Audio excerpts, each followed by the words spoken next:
Hey, what's up, lightboltjoe here. Today we're going to discuss the 2018 action drama film, The Mule. So this is directed by Clint Eastwood, starring Clint Eastwood. Lawrence Fishburne's in this, Michael Pena's in this, Bradley Cooper's in this, a bunch of other people are in this. Diane Wiest is in this. This is very long. It's like 2 hours, but I'm never bored at any point. I can't remember if I saw this back in the day because parts of this remind me of Gran Torino, and I feel like that's what I'm referencing that I've seen because parts of these scenes I don't remember seeing, but Gran Torino I do remember seeing. But it's the thing, it's still an 80, 90-year-old Korean War vet doing stuff. That's the premise of Clint Eastwood's older characters. So I keep getting them confused. Did I watch Gran Torino? Did I watch The Mule as well? I don't know. But watching this now, I thoroughly enjoyed it. So this I find interesting. It's this 90-year-old horticulturist who is a Korean War veteran.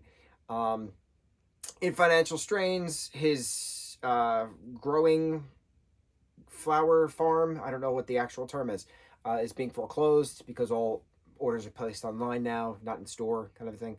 And they're in Illinois, so on the outskirts of Chicago, basically. And now it's a matter of what does he do for work? Well, conveniently, he happens to go to his estranged granddaughter's engagement party in the backyard, who conveniently is friends with this guy who knows a guy. And then that's how Earl's character, Clint Eastwood's character of Earl, gets not hoodwinked, but offered a means of driving products from one location to the next and getting paid. And that's it. So he drives massive kilos of white powdery stuff from one location to the next. DEA agents, Bradley Cooper and Michael Pena, are trying to keep track of him as well. Their boss, Lawrence Fishburne, is trying to keep track of what's going on with this cartel. He does so well. He gets invited to Mexico. That leader is then unalived. New leader comes about. Rules change. Things, right? But it's a matter of how do you get the job done? What do you do for yourself? What do you do for family? Did you waste your time by working so much that you weren't with your family? Things, right? It brings up good questions. I just liked that the character of Earl doesn't have a filter, but he's not opposed to learning. So when he says something that he shouldn't, or something that nobody says anymore, he's corrected, and then he like thanks them for the correction and doesn't go back to what he was saying.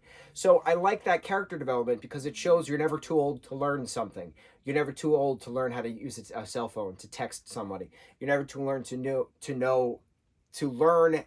You're never too old to learn how to properly update your vocabulary with describing individuals or conversations. So I liked that. I liked that this 80, 90-year-old man who is well set in his ways is not opposed to learning, because without progress there'd be no future. So I really like that aspect about that character. I like the ending as well, where he confessed everything in regards to being on trial after being caught. That was a really neat scene.